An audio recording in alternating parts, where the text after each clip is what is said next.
শুভ দুপুর বন্ধুরা। এখানে ধনেপাতার চাটনি আর আলু পরোটা আজকে খাওয়া হয়েছিল, সেটাই তোমাদের দেখাচ্ছি। আলুটাকে ভালো করে ম্যাশ করে নিলাম, এরপরে মশলাগুলো রেডি রাখলাম।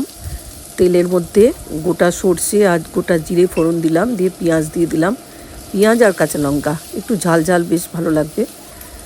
তারপরে দিয়ে দেবো এখানে একটুখানি সামান্য আদা রসুন দিয়ে ভালো করে একটুখানি, অনেকে দেয় না, আদা দেয় শুধু, আর জিরে ধনে ভাজা আর গোটা গরম মশলা পিষে দিয়েছি। আর এবার আলুটাকে ম্যাশ করেছিলাম সেটা দিয়ে দিলাম, দিয়ে পর ভালো করে একটুখানি ভেজে নিচ্ছি, মশলাগুলো চারিদিকে লাগিয়ে নিচ্ছি।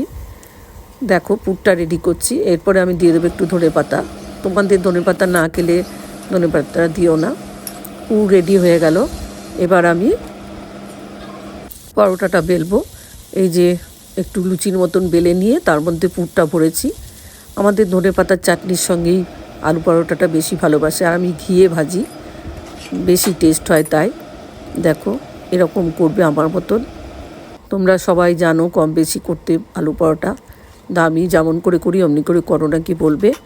ভালো লাগলে একটা লাইক কমেন্ট শেয়ার করে দেবে, পাশে থেকো। রেডি ধনেপাতার চাটনির সঙ্গে আলু পরোটা। ভালো